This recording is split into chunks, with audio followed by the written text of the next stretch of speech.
Hi, and welcome to the Crit Hit Wild podcast, where we cover all things Marvel Crisis Protocol, and we cover a new character every week. This week, we're going to be talking about Kang, and I'm your host, Fred. I'm Brad. I'm Brandon. I'm Steven. I'm Don. Hey, everyone, I've got a full house today. How is everybody doing? How are you doing today, Don? A little bit road weary from all the travel to the lovely tournament that you guys put on, but feeling pretty good. That's good to hear. Yeah, he had a long drive. Brandon, how are you doing? It's been a while. As good as I can be. That's good to hear. Steven, how about you? How are you doing? I am doing fine, experimenting with a new hobby tool that I got. Oh, what's the tool? It is the AK Interactive rotary tool. So it's not as strong as a Dremel, so you can use it on models. Okay. I don't know enough about, is it used for cutting things off of things? Cutting things, sanding things, filing things. So Okay, cool. And Brad, how are you doing? I'm doing great, Fred. Okay, I'm glad to hear it. I'm exhausted. I don't know about the rest of you, but we did a tournament yesterday, and it was real fun. And then, for some reason, I decided to participate in Vampire the Masquerade that's in the same spot at night, and I was there until 2 a.m. So I've had a long day. But I'm here, and I'm excited to talk about Marvel Crisis Protocol. Speaking of which, let's talk about some AMG news. So AMG has released the model that is going to be the Adepticon-specific model for this year, and it is Mephisto, and it is Mephisto sitting on his throne, surrounded by Hellfire. What do you guys think about this model? I think it rules. What do you think about this model, Don? Have you seen it? Have you seen it, Don? I have. I think it's an absolutely gorgeous model, and I'm glad that they're actually offering it online, so you don't have to go to Adepticon to get it, because exclusive models are kind of a feels bad for some of those who might want them.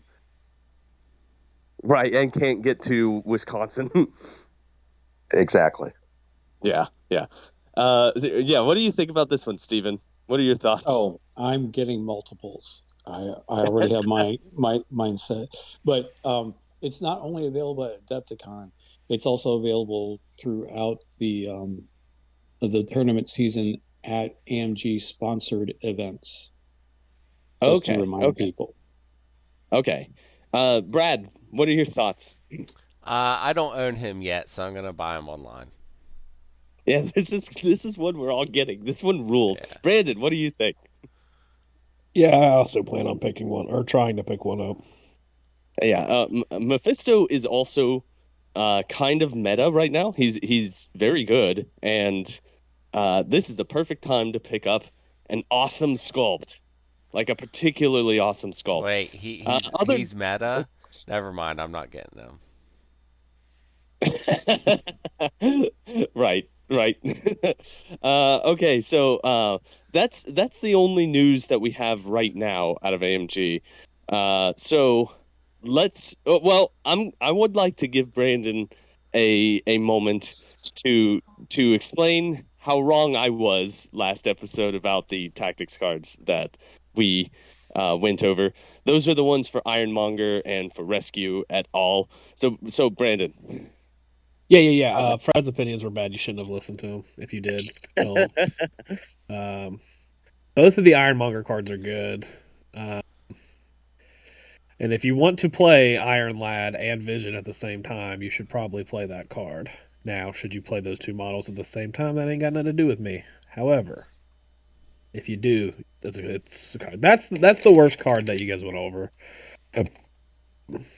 But the other ones were all the ones that Fred said were bad were not bad.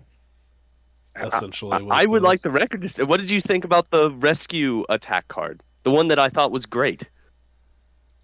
that wasn't the best attack card you went over. But I don't think that one's bad. Like as far as attack cards go, like the hardest thing you're probably gonna have with that card is room for it in the 10 in any list you're playing rescue in. Um, because where she's a niche model, having a niche model and a niche tactics card at this point in the game's life, like tactics cards are not a hard thing to fill out unless you're very specifically doing like a aforementioned Mephisto, and Mephisto has a bunch of tactics cards too, but or like Dormammu, like then you're actually kind of looking for specific cards with characters sometimes with those characters that don't have affiliated tactics cards, or a lot of them. But yeah, I think an auto push twice is pretty good. Yeah, with no necessary trigger and with no size restriction. Yeah, I kind of wish the attack for it being like a card. I think I would have rather it cost like additional power, but like had rapid fire to where it could hit like even if it's only 4 dice, like being able to hit like different character every time and like rapid firing until you're out of characters. I feel like would have been pretty fitting. But I think that would have been probably way too good. I mean, yeah, that would have been much better. Yeah, I agree. That would have been a better card. Because didn't Rocket's card do that pretty much? Like where it doesn't push them, but it like hits everybody. He can do 3 attacks against 3 different people. Yeah, so something like that would have been kind of cool, and I think it would have made it a little bit better. But I do think that card's a lot more niche than the. I think the other one's a little bit more fitting, especially with Ironmonger. All right. Because I'm wrong. As yeah, usual, that's the moral is on brand. the Fred's wrong. Yep. Let's go over the upcoming events. On February the 28th, there is a team tournament at Fabricators Forge in Pittsburgh, Pennsylvania. This is Bryce's game shop. We are going to be teams of 3, and I think right now there are technically 9 teams set up, but and he's trying to fill out a 10th. So if you are interested, get in contact with Bryce, and I think that he's got 2 people on standby that are willing to participate if you join. So hop in. We need an even number so we don't have a bye. That will be awesome. Okay, so it's teams where it's modified Highlander rules. That means you can't have any of the same characters with other people on your team, but you can have tactics cards overlap, and you can have crisis cards overlap. Ooh, fun. Okay, those are the upcoming. Oh no, there. One more.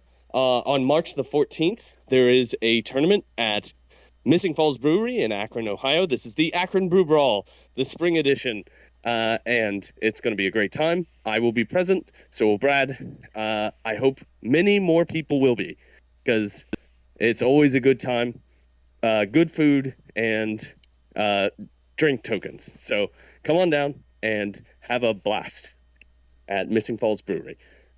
Okay, those are the upcoming events. We had a tournament yesterday at Lost Legion Games and Comics. It was an Appalachian Cup qualifier, and so we had 17 people show up, and that is a pretty good turnout for our game store. It's the biggest one we've had so far. Yeah. I had a great time. We did a 4-round event, and I think that we should just hop right into it.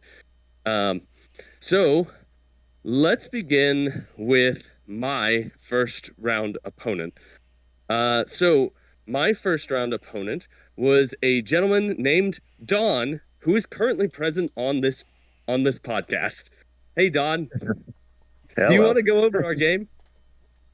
Sure. And I mean, obviously you can help me fill in the highlights that maybe I missed or some things I don't remember.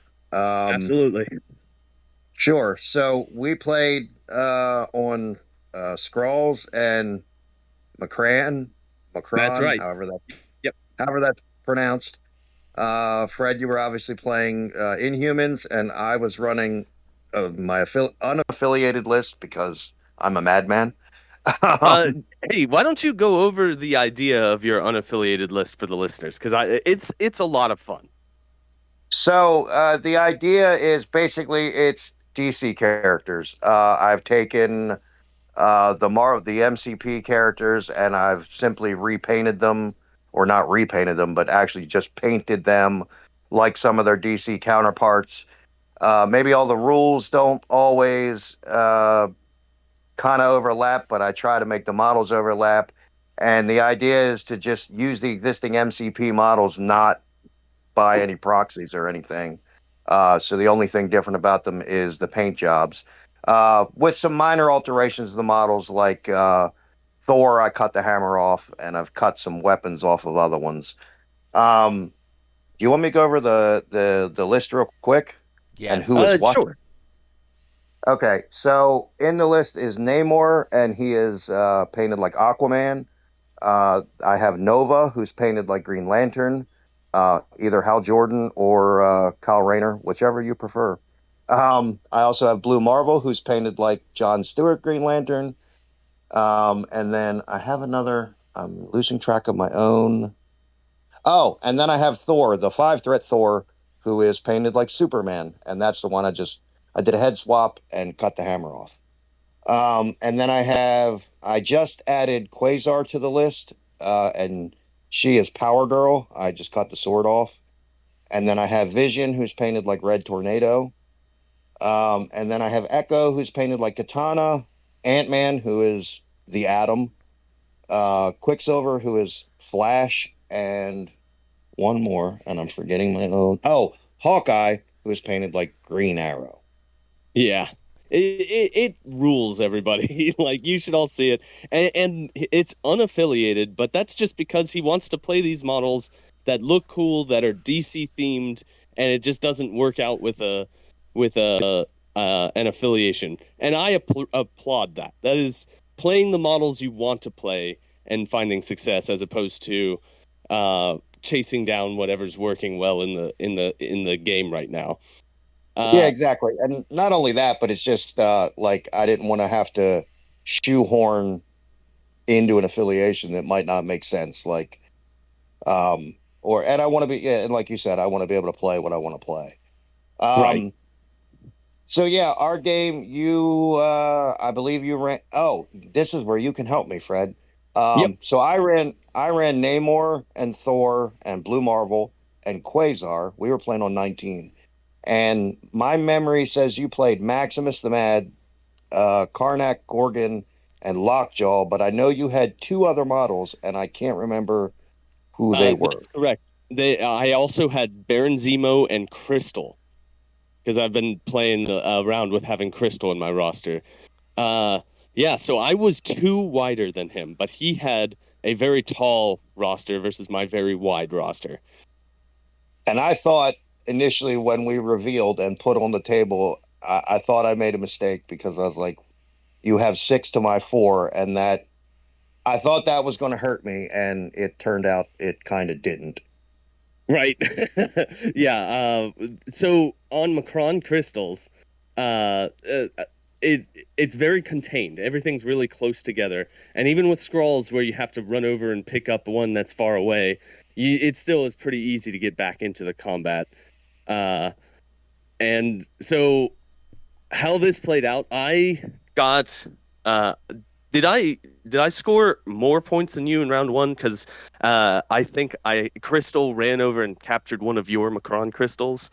Maybe. I don't remember. I know we were maybe in the first round you did, but I know I had the lead after the second round by only like 1 point, I think.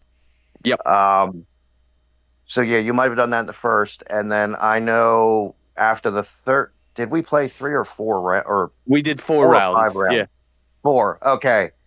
So then after round 3, I think you took the lead back because that's when you hit me with the Terrigenesis, and I thought it was a wrap at that point. Uh-huh. Yeah, so I at the end of round 3, I was able to successfully Terrigenesis. I think I Terrigenesis Thor. Was it Thor that I think it was? It might have been. I don't remember.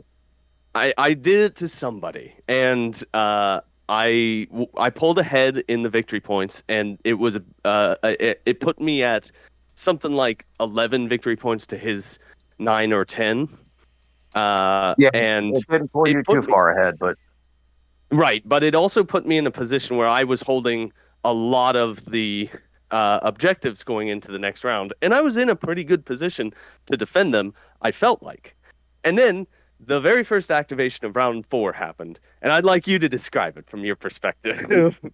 okay. So yeah, you had Fred had a Crystal and Baron Zemo, and I don't was it either I, Gorgon or it, I, Karnak? I think it was Gorgon. It was Gorgon. So the three of them were all clustered around one of the Macrans, and this was like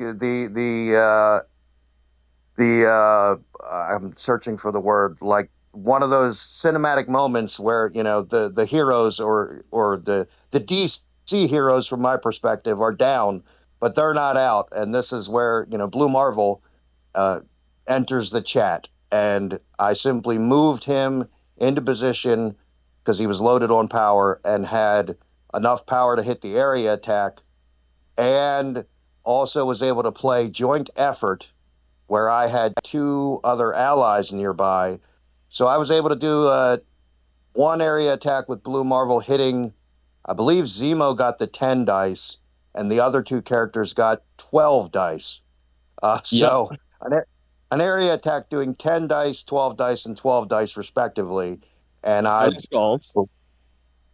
yes, counting skulls, which, oh my God. And yeah, and Blue Marvel KO'd all three characters with that one activation. And those were my like star. They were the people who were doing a lot of damage in this game, like Zemo and Gorgon.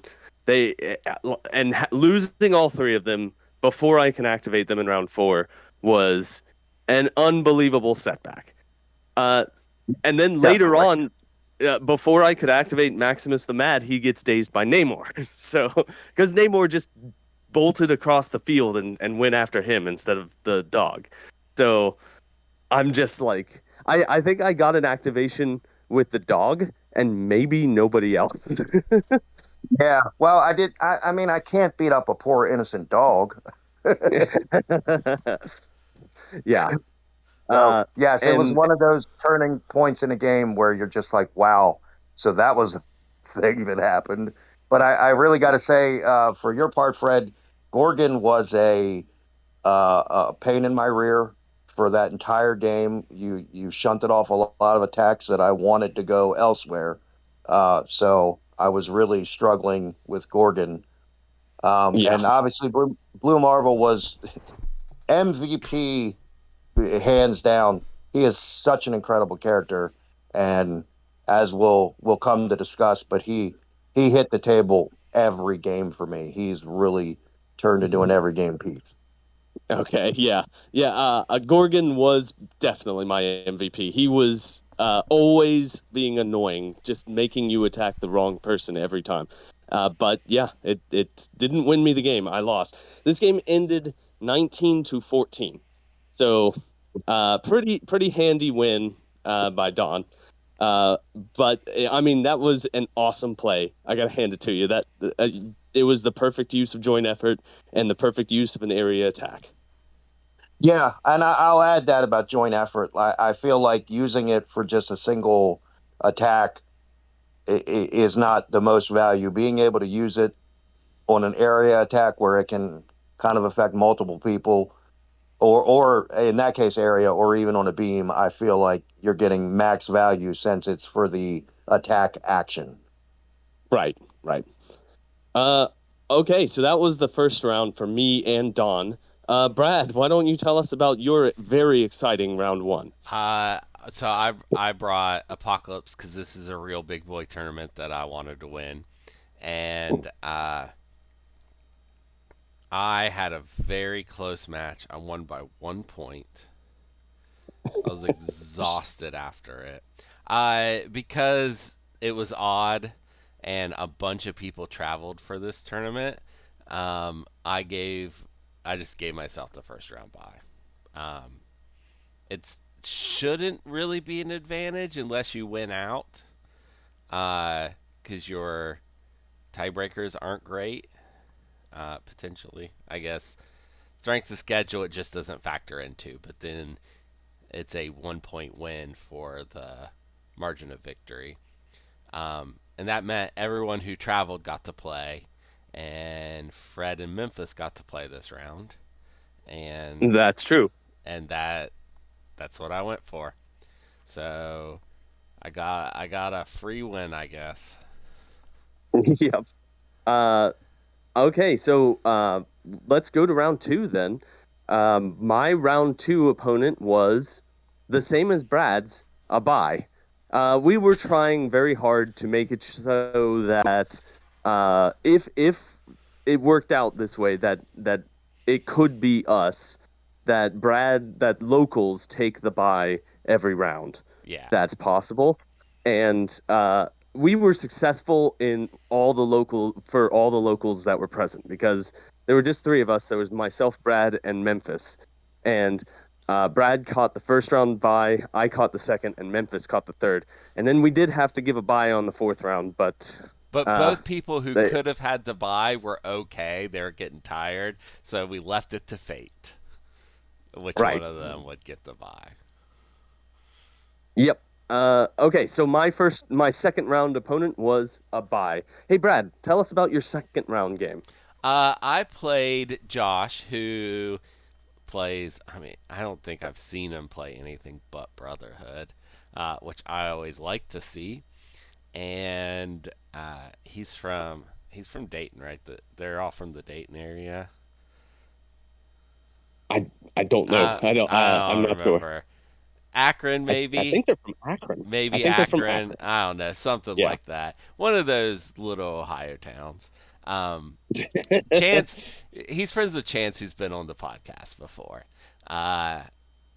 And we get Inhumans, Deploy Advanced Weaponry, and Extremis. Extremis is mine. This is new for this tournament. I kind of changed my scenarios around. I looked at the stats because I'm a math person and saw which ones I was winning on that weren't in my list, and which ones were in my list that I kept losing on, like the books. What's that thing called? Montesi. Montesi. Yeah. I kept losing on Montesi, so I cut it and put something else in. So I shook up my stuff. I also finally added Warpath, which is, I don't know why I didn't have that in Warpath. Literally, one of the worst things that happens to me is when Apocalypse gets pushed off a point. And if I can negate that even once, that's great. So I'm just an idiot. I forgot the card existed. Anyway,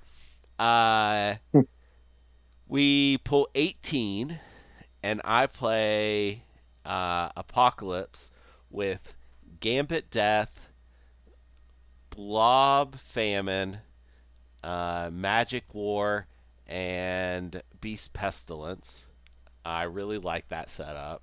I think a lot of people do. Although I saw Chance with his was playing Deadpool instead of Blob, I think, which is also interesting. On the first round, I end up getting 3 extracts and 3 secures. He was kind of getting in position and doing things to start the attrition on my people early. Like Emma Frost. He played Emma Frost, Magneto. He always plays Magneto. A Sentinel Mark IV, which his first activation was to step on 2 pieces of terrain and give his entire list an extra power, which was cool. And he played Rogue, who now can charge turn 1 because she has an extra power. It was pretty cool. Unfortunately, Rogue was outnumbered on her point. I had my back point, and he never put anyone on the other point because Emma Frost moved up, made an attack, and then he asteroid M'd. There we go. Magneto up, who was also not on the point and would have been outnumbered anyway because Beast, Magic, and Apocalypse were on that point. Uh, and made some attacks. I think he ended up pushing Magic and Beast off the point, and that was before I had put Apocalypse there. But Apocalypse moved, teleported, one shot Magneto. Oh, oh man. I think that was a one shot on turn one, and then I didn't end up dazing or KOing him the second turn. He had priority. He just got a little bit of damage through, and then I think I healed it with a patch up. Because Beast and Magic had tons of power after they got dazed. And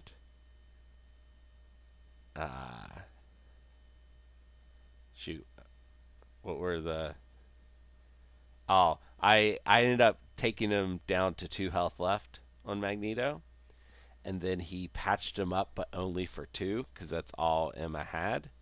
And then the next round, I KO'd him and dazed Emma in one round. I was kiting Rogue on the other side with Gambit. She kept trying to hunt him down, and he kept just switching which point he was on. And I got an early lead. Dice kind of leaned my way, and he never could recover. Yeah, I mean, it sounds like dazing him in the first round with a one shot from Apocalypse is pretty devastating. Yeah, I think that was the first round. If it wasn't the first round, then It was early. It was real early. And I don't think he ended up being able to make an attack with the Sentinel until the end of the game when he moved him off the point to make an attack because he had already lost. There was just no coming back. So he wanted to just punish Magic, which he did. He just one-shot her on her backside. Not even close. But I got an early points lead and managed to hold on to it, and that's how I won the game. All right. Good job. Don, how did your second round go?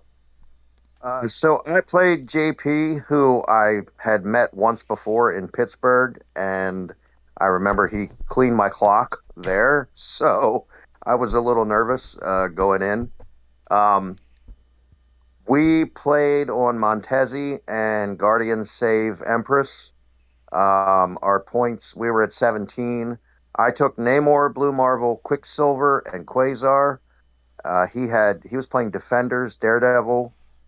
He also had Echo, Amazing Spider-Man, Wong, and Man-Thing. I don't remember exactly. I think he went up 4-3 in the first round. Then in the second round, I used Quicksilver's Can I Borrow That Card to steal one of the Monteses from him and tried to run away, but Amazing Spider-Man tracked him down and dazed him and took it back. So it wasn't looking great. The thing about the Guardians crisis, it's kind of, I don't think it's quite a B, but it's sort of a similar shape. He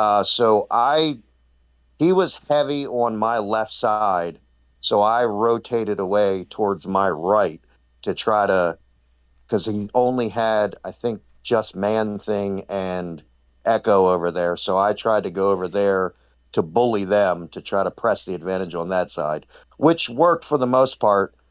I think I dazed Man-Thing in round 2, and then I think I KO'd him in round 3. So I was handling that side of the board, but it was still very, very close points wise because I was essentially sacrificing a whole flank. His Amazing Spider-Man then was trying to, I guess, influence my side of the board but he was unfortunately anything but amazing. I mean, he had some terrible dice rolls. I think he threw two 8 dice spenders and ended up rolling like one or two hits each time. It was pretty depressing. Oh, Um, yeah, yeah. And so it boiled down to I don't remember exactly the round before we ended. He had Wong as a last activation, who double moved to a point, and all he needs to do is hit this pay to flip, and he wins the game. And unfortunately, Wong failed. So that forced us into another round, and I was able to take advantage of that and win on that round. Still incredibly close, 22-19. But it's just a story of those pay to flips where it can be punishing to not hit them. So I think he played a great game. I just think it came down to a little bit of dice luck, unfortunately, that sort of broke my way. mm-hmm. I mean, it sounds like a real barn burner of a game. I mean, when it comes down to Wong having to flip a point and failing, and that keeps you in the game, I can only imagine how nerve-wracking that is. Oh yeah, I mean it's just like I'm watching this and going, okay, well if Wong hits this pay to flip, it's that's the game, and he didn't, and I'm like, okay, well now we can press the advantage or see what we can do in the next round. And once again, Blue Marvel was a standout. Um, I've said it, but I'm so in love with that character. Yeah. I mean, I played against him twice this event, and he was very good in both games. So, like, he's just really good. Yeah, the thing. Well, I'll get into some of the disadvantages in the next round where it's a little more relevant. Okay. Okay. All right. Well, that was round two. And so let's hop into our round three. I was paired up against Better Brandon, from Princeton, and we were playing on Scrawls and Superpowered Scoundrels. Uh, and we did a 20-point game. I think we have to at that point. They were both 20. Uh, I'm playing Inhumans, and Brandon was trying out Mighty Avengers. He was playing with Spectrum as the leader, and with Blue Marvel. He also had Captain Marvel and Iron Man and Shuri. He brought Shuri in this game. This was really brutal, really fast. Spectrum feeding power into Captain Marvel in this game meant that Captain Marvel was on her flip side the entire game, and was a big problem for me. Spectrum's leadership is perfect for Captain Marvel. I think it's an auto include to put Captain Marvel in there. I also think it's an auto include to put Blue Marvel in there because they were both excellent. And the one downside that happened because of this is that Spectrum, I think, never had more than 1 or 2 power on her throughout the entire game, because she was just constantly shifting 1 power over to either Blue Marvel or to Captain Marvel. I was playing Maximus. I brought King Black Bolt this game because after my shellacking by Blue Marvel, I figured I needed to have at least someone tall if I'm going against a Blue Marvel team. And I had Gorgon, and I had another 3. I think it was Zemo. It had to be Zemo. And then I had Medusa. In this game, it started off with us in the middle fighting. King Black Bolt did very well early on. He screamed a couple times, and I spiked on my dice and did a bunch of damage. And then Gorgon charged out the side and got some hits on Spectrum. A lot of this game's theme is I was rolling hot, because that's what was happening. I had enough dice fixing in order for that to be normally the case, but I was rolling particularly hot. I think the event that Brandon will bring up is that I did a spender from Baron Zemo into Blue Marvel. It's a 6 dice attack, and I rolled 7 successes. And then I did a second spender into him, and I rolled 7 successes on 6 dice. So I took out Blue Marvel. I dazed him with just Baron Zemo. That really helped me a lot in this game. But even with that being the case, we were basically at points parity up until near the end of round 3. And near the end of round 3, he has Shuri on my side, holding a scroll on one of my superpowered scoundrels. And Shuri had 3 hit points remaining.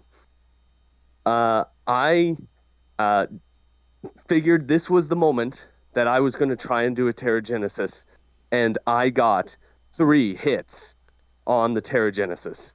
And this meant that Shuri dropped a scroll. This meant that Shuri did not contest a superpowered scoundrel. And I had a wounded character on there. Shuri was healthy at this point, so she was contesting it. And that meant that I would score that superpowered scoundrel. And it also meant that I got 2 victory points. So this was essentially a 4-point swing in victory points. And because of that, this game ended at exactly 16-12 on the very end of round 3.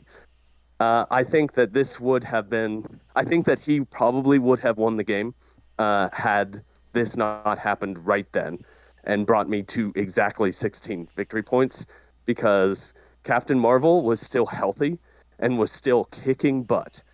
Blue Marvel was beaten up to the point. I think Blue Marvel may have been KO'd at this point, and Spectrum was pretty beat up, but I had lost King Black Bolt already, and most of my team was dazed or very close to dazed. So I was not going to win the way that Captain Marvel had been kicking my butt the entire game.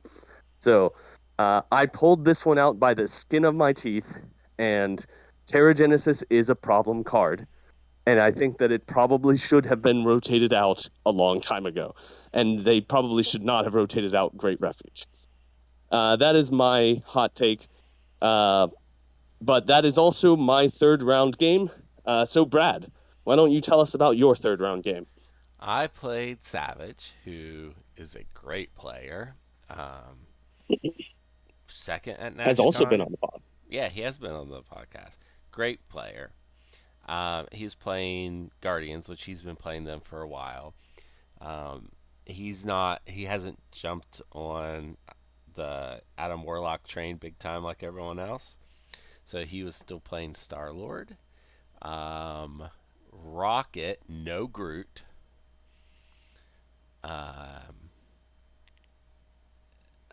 Who was his other Guardian? Moondragon was his other Guardian. And then he likes to play Splash 5s. So against me, he played 2099 and Red Skull, Master of Hydra, the one with the grunts. That's 18 points. We played Inhumans, Deploy, Advanced Weaponry, and Lockdown. And I played the same list as last time. So that's Apocalypse, Gambit, Blob, Beast, and Magic. I feel like after the first turn on my right side, which had Star-Lord, the Grunts, and 2099, I managed distances and stuff well. With Beast and Gambit were over there, that everything was manageable. 2099 is crazy though. I had him dead to rights multiple times, but with his movement shenanigans, defensively, I just could not get there with Beast taking him out. It's really annoying. So I got him down to 1 health when he had an extract and could not finish him, and he ended up getting full away from me, and I never did daze him. Oh my gosh. It was crazy. That's 2099 though. Yeah. He is so good. The other side, at one point, Magic dazed Rocket. That's not hard to do. Apocalypse kind of picked on Red Skull because I could hit whichever his 2 defense was in pretty easily. So I did that. What kept me in this game big time was every time I really needed to roll a good defense roll, it happened. And so the game was super close the whole time. And I'm gonna bring up something, and the person's going to remain unnamed. But we had a person talking to us during the game, and I can tune that out, and it doesn't really affect me. But it became very apparent that it was causing problems for Savage, and so we asked them to just watch quietly. And I only bring this up as like a lesson for all of our listeners that if you are observing a tournament game, you should let them play the game. It's not even that he was interfering, he was just trying to have a conversation. And that can be distracting. So don't do that. At the very end of the game, it's been a tight game. Savage is stressed, and he forgets one very important piece of information, that Lockdown contests from range 2, and unlike 1, like everything else in the game. And he pulls Apocalypse, what he thought was off the point, but into a piece of terrain. I was still within 2. And Apocalypse is still healthy. I win that point. That wins me the game. That one little mistake. That's all it took. So Yeah, that's a heartbreaker. yeah, It's so like Lockdown counting within range 2 instead of range 1 is something I know that you and I have played it, and we just completely forgot entire game. Yeah, we did. It's just such a weird little extra wrinkle to that crisis that you have to keep in mind, and it's just you have to change the way your brain thinks in order to play that crisis. Yeah. This is also the round where the pair down finally loses, so we know going into the next round that it will be the final round. Yes. I want to say thank you, Bryce. It was Bryce who beat the person who was still undefeated at that point. So much appreciated. Okay. And now we're going. Oh, Don. I almost skipped you, Don. I'm sorry, Don. What was your round 3 like? That's okay, because I'm not a regular member, so it's easy to skip me. So round 3, I played Pizza Lord Cruz. I don't remember his real name. Daniel. I apologize. Daniel. Okay, yeah. I'm bad with names, and re-looking this stuff up on Longshanks, I'm like, okay, well, I don't know his real name, but Daniel. So he was playing Web Warriors, which I struggle into. We had unexpected guests, and again, Guardians save Empress. We were on 17 again. I took Namor, Blue Marvel, Quasar, and Hawkeye. He had Miles, the 3-threat leader Miles, Spectacular Spider-Man, Black Cat, Scarlet Spider and Spider Woman.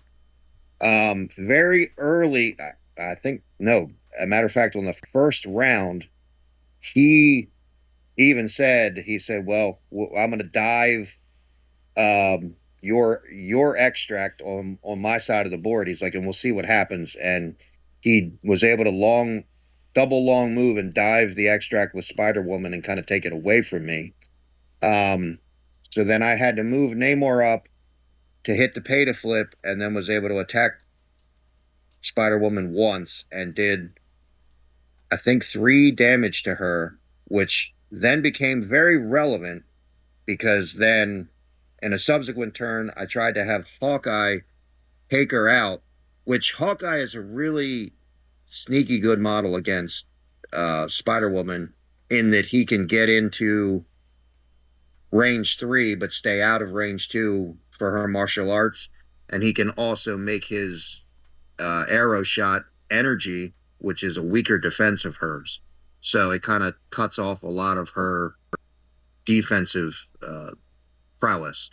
And he did a very good attack and would have dazed her, but as I said, the 3 power was relevant because he was able to recalibration matrix both of our dice, and obviously on the reroll, my dice were not as good, and it was enough to keep Spider-Woman alive. So he went up on points 5-3 after that round. Second round, I still had priority. I was unable to take Spider-Woman out, and he was able to run her away. So I couldn't quite get the extract off of her. Meanwhile, on the other side of the board, Black Cat failed a pay to flip. This is going to be a theme. And so he still had points advantage 5-3 again. So at this point, he's up 10-6. And I'm feeling like, despite the missed pay to flip, I'm feeling like he's still in control. He also spent a lot of time with Scarlet Spider, sort of pushing and doing all his web tricks to push Blue Marvel out of the fray, so to speak, to keep him away. He's like, I don't want anything to do with Blue Marvel. We're gonna shove him. You know, at one point I think he shoved him all the way to the table edge. But that allows the other characters on the field to kind of do their thing if you're busy paying attention to Blue Marvel, and especially not doing any damage to him. I was able to then daze Black Cat and take her extract that she was holding. He had Scarlet Spider try to hit the same pay to flip and fail again. And then later on had Miles swing over and try to hit that same pay to flip and fail a third time in the same round. So this is 4 attempts over 2 rounds at 1 pay to flip, which he failed to flip every time. So I feel like had he hit any of them, this game's already over. But eventually I was able to claw my way back to a tie. We played another round, and Quasar became very important there as Scarlet Spider didn't have a lot of power. I think he only had 1 or 2. She was able to use her absorption power and take the power off of him. So he didn't have enough power to pull her off the point, or if he did get power back, but didn't have enough to pull her off the point and also even attempt to pay to flip it. So that became very relevant. And he said he made some sort of mistake. I don't know exactly what that was, nor can I remember that. But that helped me secure the victory, very close, 21-19, which took me to the final. But it was, again, much like the round 2, a story of missed pay to flips can really hurt. I think I remember what the circumstance was, because he mentioned it later on to me. It was that he needed 1 power on Scarlet Spider, and he did his builder, and he did 0 damage, and he could have just done an impact webbing and gotten. Oh no, it would have been Spectacular Spider-Man, but he No, it had to have been Scarlet Spider. It was definitely He Scarlet Spider. I don't know what the mistake was though. Yeah, he could have done impact webbing, and he instead did the builder. And if he had done impact webbing, he would have gotten his one power, even if he did no damage. And not having that power meant he couldn't attempt to do another pay to flip. Right, exactly. Yeah. So yeah, like I said, another close game that essentially boiled down to. I mean, I've seen missed pay to flips, but three missed pay to flips all in the same round was just.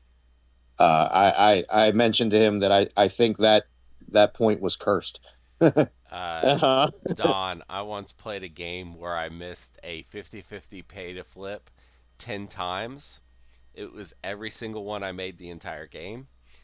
That's a 1 in over 1,000 chance. So it could be worse. Yeah, that was a game a long time ago against me, I remember. It might have been against you. I don't remember. It was bad. No, you missed 7 out of 8. It was just. Oh no! It was that. This was a different time then. I've also Oh, done okay. that. Yeah, this was. I missed every single one, and there were 10 of them. I was Steven, it was playing. me who missed 7 out of 8 against you. Oh, it was? Yeah. Yeah. It does happen. It does happen. Because because I missed 7 out of 8 against you, and then the Thursday before we had played, I missed like 8 in a row against Fred, and I was on. I will never put a pay to flip in any roster I ever play ever again, and that has held true for 2+ years now. So Well, I run almost exclusively. I run 4 pay to flips out of the 5, and most not because I love pay to flips.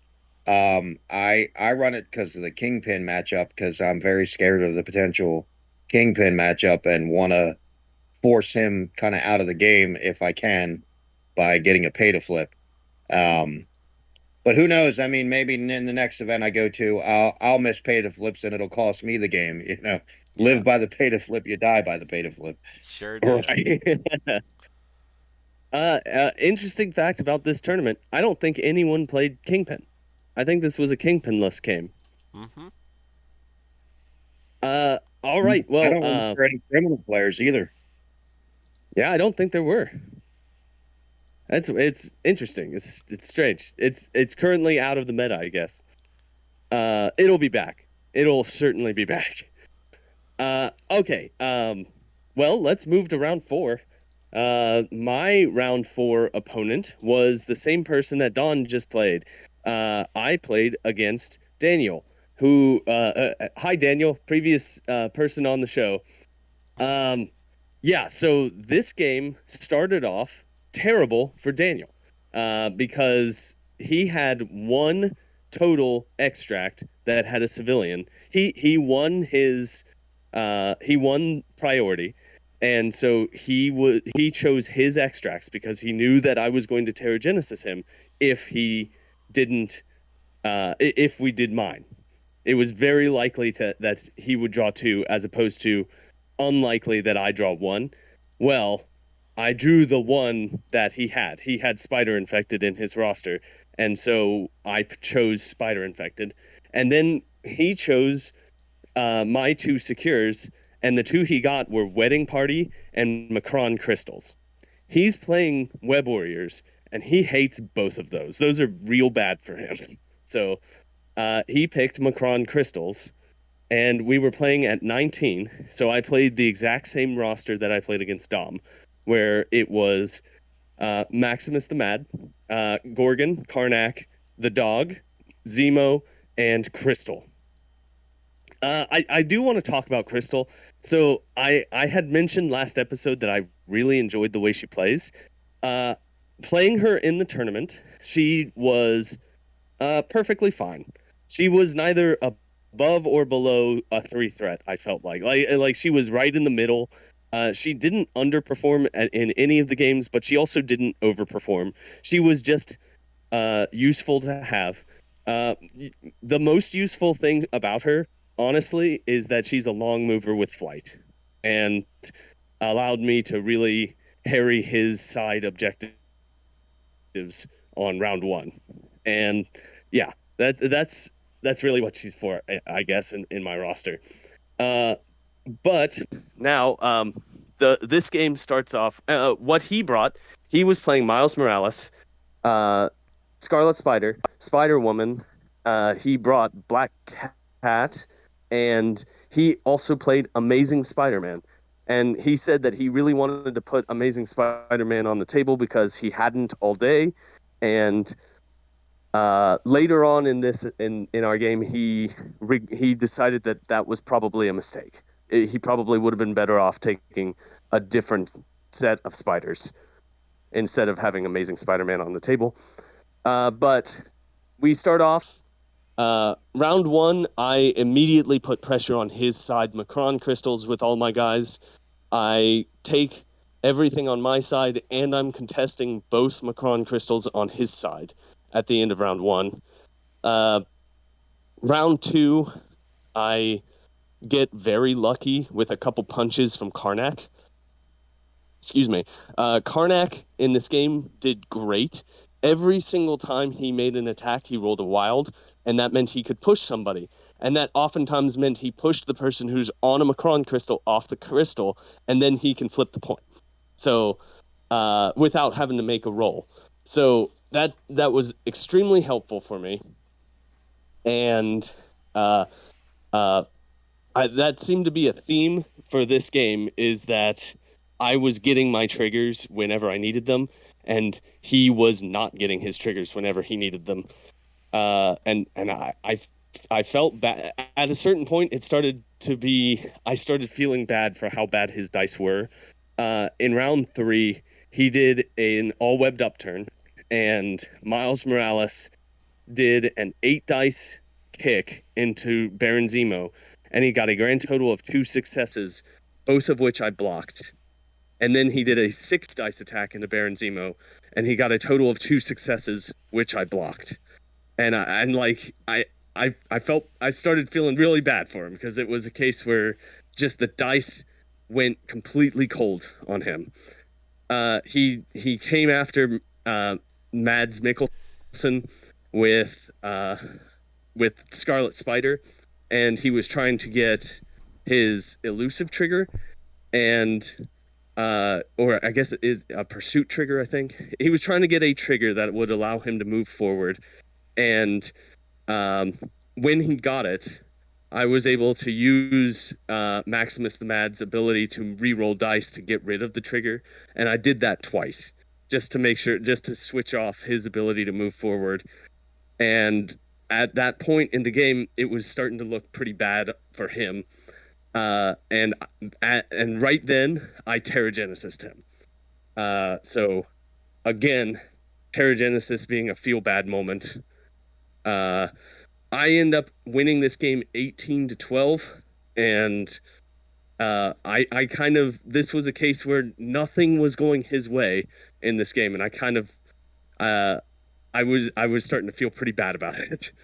But that is how my round 4 went, and that means that I went 3-1 this tournament. This is one of the best outcomes I've had in the Appalachian Cup this year. I was really happy with how things turned out for me. Brad, why don't you talk about your 4th round game? Well, I mean, if people were paying attention, they realize that I've won all my games, and Don has won all his games, and this is the final round. So I played Don. I think Brad has the most fraudulent run to this finals that I've ever heard in my entire life. I played one less game. I mentioned this to Don at the beginning, that I played one less game than he had. It's not like it's a physical sport or anything where I'm exhausted and maybe mentally, but I don't think that. Yes. Yeah. Fair enough. I do have a question though, Brad. Yeah. When we started our game and we were picking, or I believe you had won priority. I did. And so the threat choice was mine, and I mentioned something about, I think 16 was one of the options, and I said, I wonder if I should force you to play low, and you said, I would be prepared for that. And I'm kind Uh-huh. of curious what your 16 would have been, because now that I've looked over, remembering what you played at 17, what would you have done at 16? Would you have forced Honey Badger? No, I don't have Honey Badger in my list. I would have played one less model. I would have Oh, only played so three not horsemen, which is something I am very used to doing. Only playing three horsemen. fair enough. Yeah, yeah. I could have. I think my exact wording was I can do 16, and then you threw 16 over to the side and said we're gonna do the other one. Uh, Yeah, well, because I thought maybe forcing you on the lowest points would hurt Apocalypse. Which, I mean, I don't know enough about it to know, having only three horsemen versus four, how much that affects your game. uh, if probably other people a lot. Me not so much because I've played a lot without death. Um, Fair enough. I used to only play three horsemen all the time. Uh, Gotcha. I really wanted to play 18, but that was not an option. So Don picked 17. We had scientific samples, which, going back to what Fred said earlier, Don and I completely forgot that it has any rules except that you can pick them up. Uh, Yeah. and then Yeah, you can score an additional point. we played Extremis, and the first like three times I used it, Don's like, "Oh yeah, that's a thing," and then he started using it. And then I was a little mad because he kept healing Well, you should people. have used it then. But I needed it, Don. I needed it. That's why it's in my list. Well, I needed it too. I took a very similar list, except knowing what was in his list, I thought that it was likely he had a lot of energy attacks, so I dropped Beast and put in Toad in his place to go down a point. I regret this decision because Blob is not mobile enough for the D setup we had. I wish I had Uh, played Blob Beast. wasn't Blob wasn't necessarily your problem, though. He babysat that point for the whole game, and I It, mean, yeah, but if I could have sent one, Gambit kept going out. If I could have alternated who went out to engage you, it would have made my life a lot easier. fair enough. Yeah, Well, that. for my part, I had Namor, Blue Marvel again, Quasar, and Quicksilver, which is always a play for me when it's an asset, because his steel card is very relevant. And Quicksilver becomes very relevant to this game, as the Yeah, listeners will find out. yeah.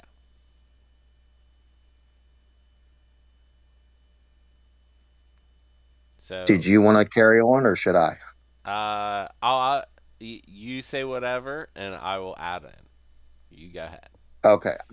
I don't remember a lot. I remember on the D shape, so my right hand side, your left, you parked Gambit and Blob over there, which prevented me from getting that one because you had five models to my four. I had Blue Marvel babysitting my home D, which I realized in round two was probably not the best idea to have a five threat not doing much other than babysitting a point. But later on, I know Apocalypse came back towards that D, so I was kind of glad he was there, because Blue Marvel is good into Apocalypse. Blue I Marvel, good into everything. that's another decision I regret. Fair enough. And then Magic was fighting Quasar on my left, your right over Uh-huh. that one, and Toad babysat your home D for, I think, the entire. I don't think he ever moved off that The point the entire entire game. game. He was there the entire game. Um, I know I tried to kill Gambit at one point, and I did daze him, but I failed to KO him later. I will say your dice were very, very hot. Especially And defensively. yes, defensively, your dice were very hot, and it was all I could do to keep parity. I think you went up 1 point in round one, and I went up 1 point in round 2 to basically tie it, and we sat tied for the rest of the game until the final round. And we did play 6 rounds. Yes. Because we tied, what was it? No, we tied on, was it 17 or 18? Something like that. One I of, don't remember. We went yeah, over 20. 17 or 18. Yeah, 17 or 18 we tied, which forced the 6th round. And basically, it came down to my last activation, which was Quicksilver, who essentially had one choice: move and attack Toad once and pray that I could daze him to win the game. Otherwise, Brad wins. And I did his spender, which was 6 dice, and I think I hit 5 out of 6, or maybe all 6. I don't. Either way, I did enough. I had a block. You hit because I had just rolled my dice first. I had one block, and you're like, "Well, I need 5 of them," and you got it. Got it. So, no missed pay to flips because we didn't have any, but a very fortunate dice spike in the end to secure the victory by 1 point. Yeah, we were both fighting all game to just break that parity and get 1 more point than the opponent, and nothing either of us was doing was working to do that.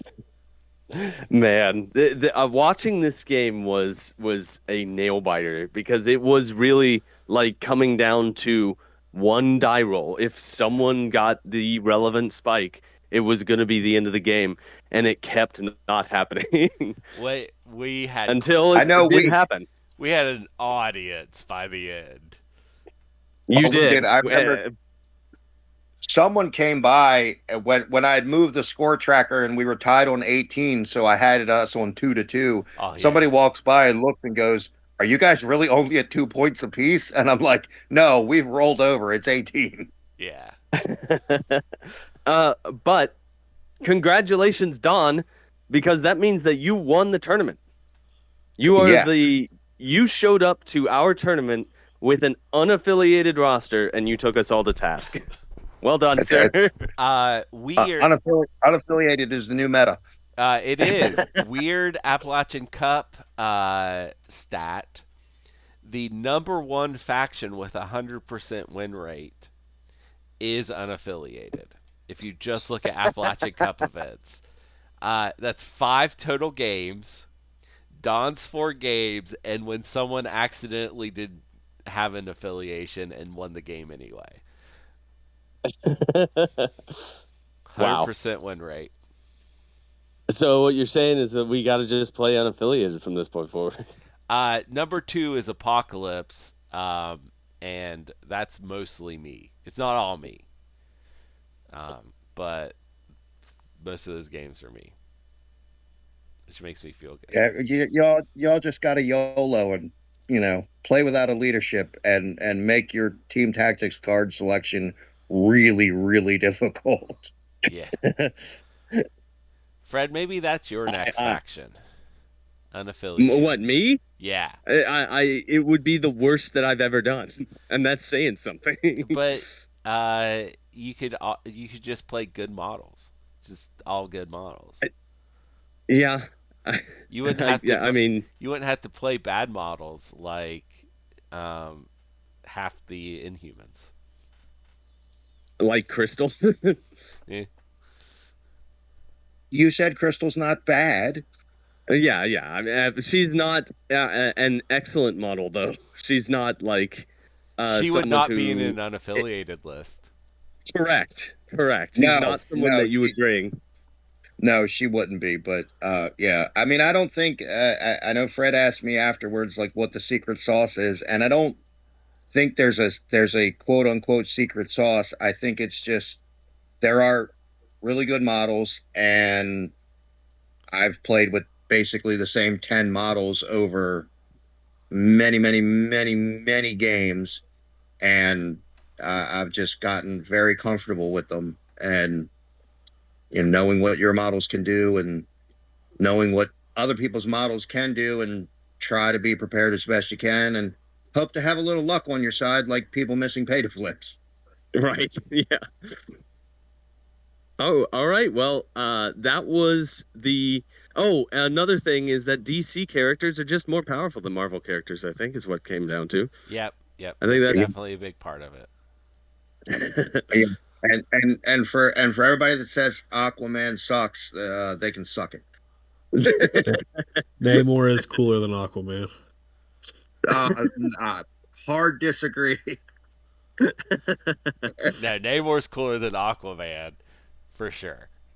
Yep, Uh, absolutely. Namor's cooler, for sure. Is that because he's a mutant, Brad, and you have mutant love? Even if he wasn't a mutant, but you're right, he is a mutant. I can tell you, I don't care about mutants at all, and he is definitely cooler than Aquaman. Aquaman Sure. has, to its credit, gotten cooler in the last like decade, but I mean, that's because of Jason Momoa. it has a lot to do with Jason Momoa. Yeah. But Namor is an absolute bad guy. Bad He's word I don't want to say from well, he's 70 he's a years now. he's a player in the comics, that's for sure. Yeah. What all right. is Namor on the list of Crystal's husbands? Oh God. No, no, he Remains to is be not. seen. He, The long I mean, list. not yet. Not yet, but she gets around.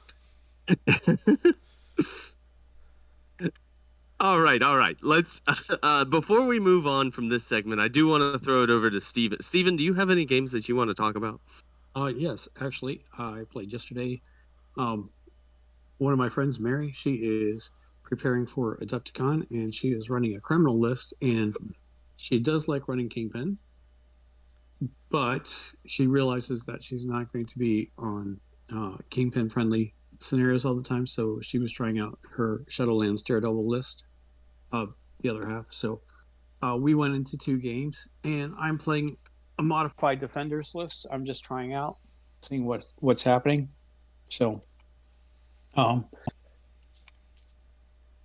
we saddled up to the table and we pulled scrolls and guardians, and we played at 20.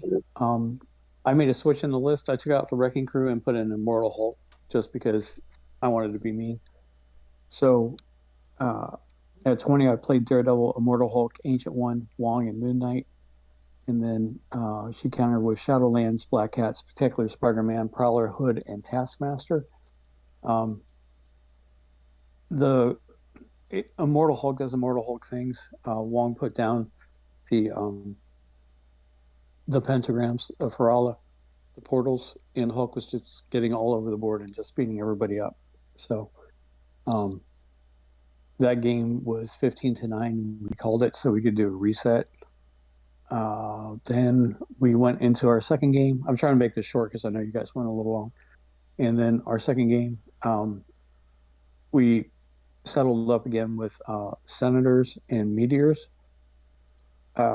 Played at 17 points. I did Daredevil, Spider-Woman, Ancient One, Wong, and Magic.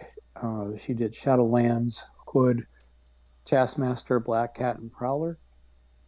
And Spider-Woman does Spider-Woman things. I'm liking that model more and more. Ancient One caused a lot of havoc and a lot of problems, but Mary had a good comeback turn. But in the end, Daredevil got to long move. He was on 7 power. So, excuse me, he got to do his Devil's Deliverance attack with 4 people around him. So that's 10 dice on each person. KOing Shadowlands and the ninjas, and then KOing Hood and leaving Taskmaster on 1. So That's wild. That was about the end of the game. So came down to I won that one 18-8. So we're looking at her list and trying to do some different things with it. She likes running Juggernaut with Kingpin, but I made the suggestion she might want to try Abomination instead because he's a little bit faster. He's got a 7 dice attack that he can do twice, and the other thing is he's got a really good card with his poison ability. So she's going to try that out because sometimes she finds that since she's running Spectacular Spider-Man and Juggernaut, she likes to do Captain the Spider. So putting a criminal in there would make it easier for her to obviously do that splash. And she doesn't lose much because the other thing I believe with Abomination is that he does the Kingpin plan well, maybe not as well as Juggernaut, but he can still do it. But he's also a lot better with the Daredevil plan. So, Yeah. Okay. so we'll see what happens. Abomination also has a lot of power to pay for all according to plan. Correct. Yeah. So Well, we're gonna see how she does with that. all right. Brandon, do you have any games that you want to talk about? Last two games I played were both teaching games, so both players played well, and they're getting better. Okay. All right. Well, let us move on to the person that we are here to cover today. That person being Kang the Conqueror, otherwise known as Nathaniel Richards.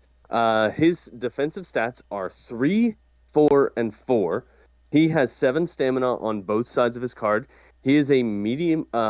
He is a 6-threat model, size 2, and a medium mover.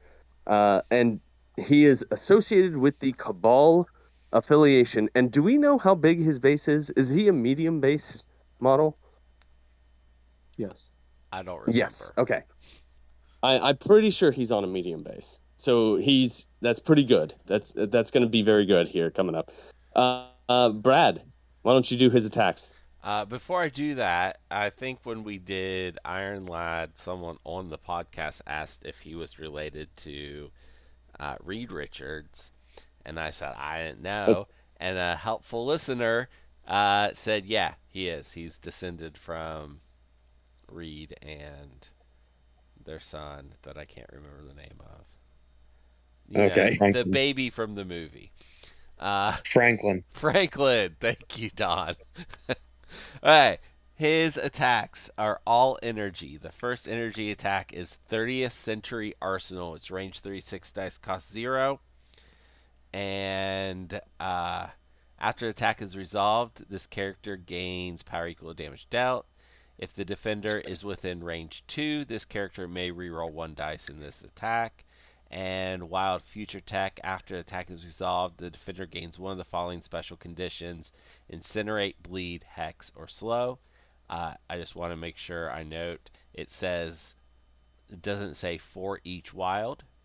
So no matter how many wilds you get, they gain one of those. Energy Neuroshock Field. Area 2, 6 dice, cost 3.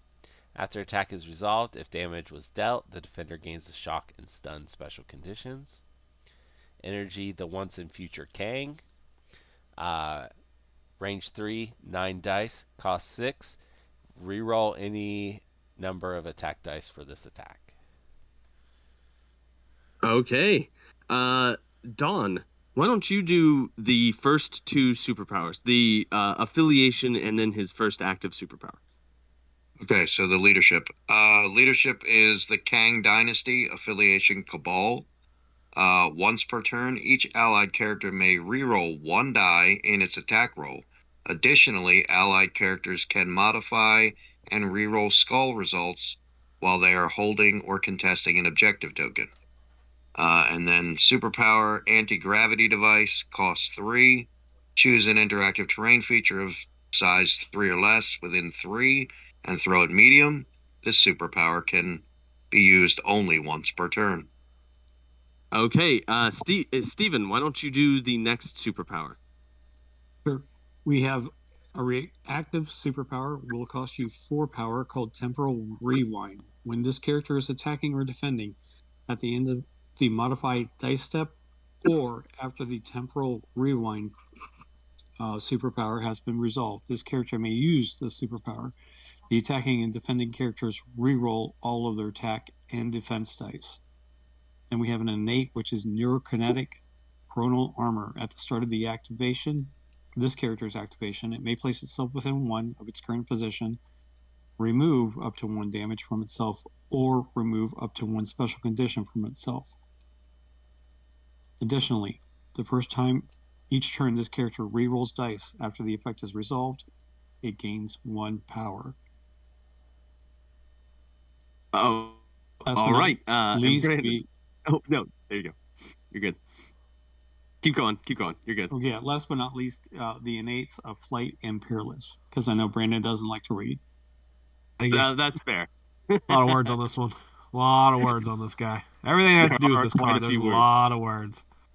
Well, Brandon, what do you think about this? I'm going to throw it to you first. What are your thoughts on Kang? These, you know what feels like bad now? A 3-power terrain throw just doesn't feel great anymore. Like that's something I used to search for in characters and list building, like real heavy, and that, well, not necessarily just terrain throws, but throws in general. And that 3-power terrain throw just feels real bad on a 6 threat model that only has 14 health. I don't it is a love good throw. Like, it's range 3 to pick it up, and he throws it medium. Yeah. I mean, it's good. I mean, it's just only being terrain is a negative. Yeah. Only being size 3 is also, I mean, like, it's not. It doesn't matter anymore really as much, but I mean, like, you can't clear out size 4. But yeah, I mean, range 3 is really far. That's the reason this is like what it is. Having a range 3 throw is really good. I'm really worried about his survivability. I know having the built-in recalibration matrix is really good. This is still a lot of power. I mean, 4 is a lot. Like, he also only has 3 physical defense. Yeah, the 3 physical defense, and like he does his heal, but it's only when he gets to activate. So like now there's going to be times where you're probably forced to activate him just to try to get some healing on him. I do like that he removes a special condition from himself, like so he can he's essentially immune to like stagger, which is really good. But yeah, it's true, but those are all or effects. That means that like you're losing out on that 1-inch that bump that he can do, that he has innately. Yeah, I for everything that's like for the defensive line on this character, I feel like I don't think you had to make that or. I think you could have given him all 3 of them, and I don't think it would have been the end of the world. Like, I don't know that this character does enough at 6 threat to be worthwhile long term. I know he's got a bunch of tactics cards. Should we talk about all of the tactics cards?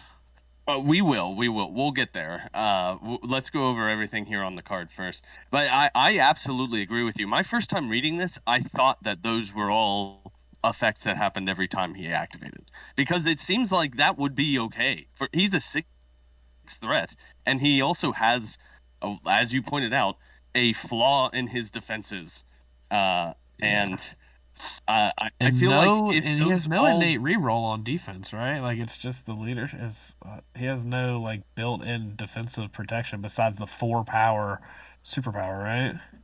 Right. Yeah. I walked away from it, so I had to pause, pulling it back up because his leadership is just attacks, right? Yeah. Yes. Yep. And his leadership's just a bad version of Shadowland, right? I mean, it is very close to Shadowlands. I think it is better than Shadowlands because it can unlock skulls in Shadowlands all unlocks skulls. It unlocks skulls for that reroll. Yeah, it does not. But Shadowlands isn't once per turn. That's true. But like you're right. So it's not once per turn. So Shadowlands is probably better. But yeah, I get what you're saying is that if you have characters with innate rerolls, they can always reroll skulls. I see what you're saying now. I missed that. I see what you're saying. Yeah. Like with Baron, like the Baron Zemo is going to be attached to this guy's hip in list building most likely because okay, I get it. I didn't read it like that the first time. I understand what you're saying now. Yeah, it's different. I agree, but it's like, better in different ways. Yeah, Dark Rain is what this guy's going to be good at, so that you can just pick up all the skulls, like you pick up everything, and it means that his when he does his recalibration matrix, it's going to be better because he will be picking up all of his dice while your opponent has to leave their skulls on the table. So that's good, but I just still, looked at this character's tactics cards, and they all are like 3 paragraphs, guys. I'm not in on it. Sometimes your opponent leaving their skulls is a good thing. I had a question during the tournament. Someone who counted skulls rolled 5 skulls on their defense, and they were wanting to know what happens when they recal. And it's that the skulls stay, they still count. uh-huh. Yep. Marvel really appreciates that. Yeah. It is Is one that of the Blue best Marvel? feelings when you try to recal when you're playing Dormammu and they try to recal and they have like 2 or 3 skulls. It's like, all right, good luck. Like, I don't know what to tell you. Okay, Steven, what do you think about this card? What do you think about Kang here? I think he's going to be like Apocalypse. When Apocalypse first came out, people were excited, but they didn't know quite how to wrap their heads around it with the Horseman cards. I think Kang is like that with his tactics cards and some of the members in his affiliation. There are some people. I mean, Baron Zemo was obviously the obvious one, but there are a couple other characters in that affiliation that Kang could probably use underneath him that would get. Let's just put it this way. I'm kind of looking. He's got future tech and then neuroshock field. That puts out 6 different conditions. I mean, that screams Hydra, Baron Strucker. You know what I mean? Yeah. So, Well, that could help him stay around a little bit longer. Okay. Yeah. So you're saying there's a lot of potential here, is what you're seeing. Correct. Yeah. I don't think it's realized just yet. Okay. Don, what do you think about Kang? I largely agree with Brandon. I don't know that. I mean, 3 physical defense with no real defensive tech outside of his recal on a stick. I don't know how survivable he's going to be. Plus, I didn't realize, as you said, his what is that, neurokinetic chronal armor, whatever that armor is. He only gets to do one of those things. So, I think about, like, if someone like Thor were to hit him and stagger him and then throw him away, well, now what are you going to do? Are you going to use the bump to place yourself, or are you going to get rid of the stagger? Either one, the other option is, it's kind of puts you into a bit of a prisoner's dilemma. I know that's kind of corner case, but so yeah, I think I don't know. I'm not. You're absolutely right. You're absolutely right. Like, I feel like those should be and instead of or. There's no reason why they need to be or. Until Fred Yeah. said it, I read it like 3 times, and I thought it was you just did all 3 of them, and I still didn't I still wasn't sure how good this character was. Right. I agree. Yeah, and I mean his leadership is, I don't know, so. I mean, I don't. That's a sort of a mid-pack leadership. I don't know. I mean, I might be down on him, but I'm just for a sick. I expect more out of my 6 threats. Yeah. I mean, so like, I'm just thinking about, how does he compare? His leadership is worse than Red Skull 3's. I mean, without question. And Red Skull 3 is Cabal. So like, do you just play under Red Skull 3's leadership and bring this guy as a 6th threat? That's 6th threat. That's really expensive for a guy who. I mean, there's a lot of good stuff here, but a lot I don't of better know. options. Yeah, it's a 6th threat model. Yeah. Okay. Brad, well, a way to you think about it is you get Red Skull 3 and Ultron, or like this guy and a 3 threat. And even though Zemo is one of the best models in this entire game, he doesn't make up for the lack of 6 that this character is, and I just don't know. Brad will tell me I'm wrong. Go ahead. I want to say this. I think Ultron is a better model than this model, and Ultron is a 5 threat model. Okay, Brad, tell me what What do you think? What do you think about this guy? This guy's all gas, no brake. Everyone said his defenses suck, and they're absolutely right. He's all offense. The best defense is a good offense. I don't think you play him unless he's your leader. I'm not convinced he's good at Right. all. He's cool, like double recal on his card. Do they have? Is cool. Did he get a scenario thing? I can't think of what it's called right now. A scenario thing? Like What do you mean? an epic encounter. Yeah.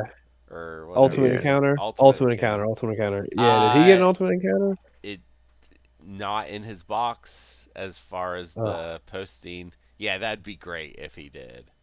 But yeah, he needs one. I think he needs one. I think that's the only reason this model's gonna be playable. That was the thing. The one thing I wanted to say. Go ahead. I'm sorry. Oh, I was gonna say. I think the neurokinetic chronal armor. I think that's a great superpower. And if he wasn't so, other than that, it would be really good. Yeah. I do want to say, like, he does have a lot of dice fixing, and I guess, like, the rerolls, and every time he does a reroll, he gains a power. So if he has 10 power on him, no, it's not every time. It's only the first time in a turn. So that doesn't. What I was about to say does not work. But that's his main. That's going to be how he generates a lot of power. Probably is through all of the regular rerolls that he will be able to do. God, all his rerolls are offensive. He doesn't have defensive rerolls, so he's not going to get extra power generation on the other turns. Yes, he can do his recal on his 4 power recal. Yeah, I know it costs 4. God, I wish it would. That should cost 3. It effectively costs 3 defensively, right? Like if he's using it defensively, it effectively costs 3 because he's going to gain 1 power back. 4 power on you. Yeah, but that still doesn't feel great, right? No. You can do it multiple times in a row, or I guess only 2 times in a row. You can. But the second time it costs you 4. And you don't get the power back. I'll be honest, I didn't read that far on that either. I thought every time he re-rolled dice, the only reason that recal seems like it was even good is because I was like, oh, well, at least if he does 2 attacks, he can do 2 re-rolls. He's going to get 2 extra power on top of it. Like, he can usually keep that up, but nope. He'll get the re-roll just by his leadership or if they're within range 2 of his builder. He's a 9-threat character. Like Baron Zemo is going to have to be attached to this character's hip so he can get defensive rerolls and get that extra power. Yeah, I really think that there is. This guy got watered down. I think that there must have been. I mean, everything on this looks like it's watered down in some way. I think there must have been a version of this guy that was way too good, and they had to dilute him in a bunch of ways, and because that's what this looks like. This looks like a model that got diluted. I think they're all here. Like, I mean, I think you can look at it. I feel like his builder was probably like range 4. His recal was probably 3 power. His armor, he probably got all 3 of them and gained a power every time he rerolled, and he probably had better defenses. And then all of a sudden they were like, oh, this is. It's like they overcorrected. That was the thing I was really thinking. Like, I feel like they had a pretty well set power level that they were putting most 5s and 6s at recently, and this model just feels so far below that like standard that they had set. Like, and it's been like a little over a year where it seems like every 5 or 6 has really been at this like level of like if you're playing these models in the right situation, they are going to impact the game. I feel like you could play Kang and it just, no matter how good he feels, like I feel like there's just going to be games where he just doesn't impact it positively, like where we haven't had a 5 or a 6 in a while that I can think of off the top of my head that like has not had a pretty positive impact when you put him on the table. I absolutely agree. Do you? Here's a question for the group. Do you believe that you could take this model and just put a 5 where it's 6 threat and leave him exactly the same? Yeah. I kind of feel like you could make this guy a 5 threat and leave him exactly the same. Yeah, that was 100%. I think yeah. Yeah. What about you, Don? Do you think like Maybe. I wouldn't say hard no, but I wouldn't jump on and say hard yes. He Um, honestly, stat line looks like he may have been that may have just been the change. He may have been a 5 exactly as written, and they bumped him to a 6. that might um, be the yeah. Brandon, you said you haven't seen a 5 come along recently that has a lot of impact. Can I talk to you That about the good word of Blue Marvel? no. I'm sorry if I misstated that. There hasn't been a 5 or a 6 that hasn't been very impactful. Like all the 5s and 6 we've gotten recently have been at this power level that's relatively impactful. Honestly, like since Abomination and Dracula, like that was kind of the starting point, and you had Thor, the 2 Thor boxes, you had Blue Marvel, um, uh, the Spider-Man 99, 2099, Spider-Man, Apocalypse, like all the 5s and 6s we've got for a while now have been at like a pretty good and even above. So like Nova and the one that just came out, the Guardians guy. Um, Adam but Warlock. Uh, Adam Warlock. yeah, Adam Warlock. Yeah, but I feel like they've had this like power level that there's been like a pretty good bottom line on these models, and this one just feels like it has fallen well under that line. Yeah. Yeah. It really has.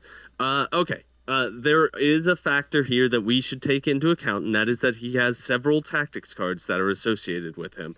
Uh, okay. These are bricks of text. I think every one of them is very long, and are there only three, or are there more than three? They're 3, Okay. Um, I'll and they're begin. each 3 paragraphs minimum. So like, Yeah. So everyone, bear with me. Okay, the first one is Chronal Manipulation. It is an unaffiliated reactive tactics card. When this card is revealed during deployment, Nathaniel Richards may play it. Choose a round on the mission tracker without an allied time stream token, and put an allied time stream token on it. Return this card to your available team tactics cards during the first cleanup phase. It may be played again this game. Reactive. During the power phase, Nathaniel Richards may spend 4 power to play this card. You may remove an allied time stream token from the current round. If you do, choose an allied character and resolve 2 of the effects below. Otherwise, choose an allied character and resolve 1 of the effects below. Uh, Here are the 3 effects that are below. The chosen character may remove up to 2 damage or special conditions from itself in any combination. The chosen character may place itself within range 2 of its current position.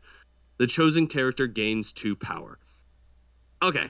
Uh this card is boy, it's wordy for heal 2 or remove 2 special conditions, place within 2 or gain 2 power. I guess if you are able to snipe out which turn you want to use it, you do it, and you're able to do it at the beginning of the game. You can do 2 of those effects. I don't think these effects are worth this much setup. This costs 4 power for him to play, a guy who's already going to be pretty power hungry, and uh, it is. These effects don't seem super strong. Heal 2, place within 2, gain 2 power. I mean, in the right circumstances, that's really good. But like, God, there's a lot of hoops to jump through here. What do you guys think about this? Uh, uh, Dawn, what do you think about this card? I'm understanding it now. I was like, when would you? I understand why you would, the difference between 2 or 1. So you could, if I'm understanding this, you can play it without removing that time stream token, and you get one of the effects. And if you Yes. happen to guess, all right, and if you happen to guess the right round, it's 2. Yeah, I that is a lot of setup. I mean, And I 4 feel like power. if you, yeah, I feel like if you slot him in somewhere like the new, what's the new affiliation that just came out with the girl that came with Blue Marble. Mighty Avengers. Mighty Avengers. Yeah, if you slot him in there, maybe you could shunt a bunch of power and do this on round 2. But I don't know why you would need to that soon. Yeah, I don't know. Like It seems like an unnecessary wordy card for no good reason. yeah, right. It's I want to state they're playing with time, and that's Kang's thing, and I appreciate that. It's like, hey, you can like spend some power and draw some benefit from time travel, but it's so many hoops to jump through for not a great effect, and it costs 4 power. Like everything with Kang costs too much power. His spender on spender is a 6 power cost spender. That is so expensive. I'll say that playing with time travel and time manipulation is really cool, but I think it's incredibly difficult to do quote unquote right in a miniatures game. Uh, Minor segue. I used to play a game called Frostgrave where there was, I don't know if you guys are familiar, but it's a game where it's a bunch of wizards and you gather a crew and go exploring for treasure. I'll try to keep it brief. But basically, you can pick a school of magic, and they had a chronomancer, and that was always the weakest set of spells because the time travel aspect just doesn't seem to translate very well to a miniatures game. Yep. Yeah. Yeah, because it's just it's hard to make it so it's not. If you make it too strong, it breaks the game for fun, and so you water it down until it's useless. Yeah. Okay. What do you think about this, Steven? What are your thoughts on this card? I think potential, because it puts out a time stream token, and you can start manipulating those. I think that you're right. Like there are other cards that use time stream tokens, aren't there? Every one of his cards does. Yeah. The point I was Okay. going to make is you're not playing this card for this card's effect. Okay. Right. This just gives you an additional time stream token. Okay. And it gives you an optional, like a little, oh no, I need to do something to heal a character or something of that nature. The other thing is there is another Nathaniel Richards in the game that can be brought in by That's him. right, Iron Lad. We'll get to that. But this is also part of the stuff where I'm kind of trying to think big brain. I'm waiting for the new Mr. Sinister. Oh, okay. Okay. Because if you can bring him in permanently, that's going to start turning things on its head. Okay. You can have the Iron Lad pay this 4 if you wanted to. You'll have 2 options on the board. And just Iron Lad can take this card and play this card. Like, it doesn't have to be Kang. You don't have to have Kang in your list at all. Okay, Brandon, what do you think about this?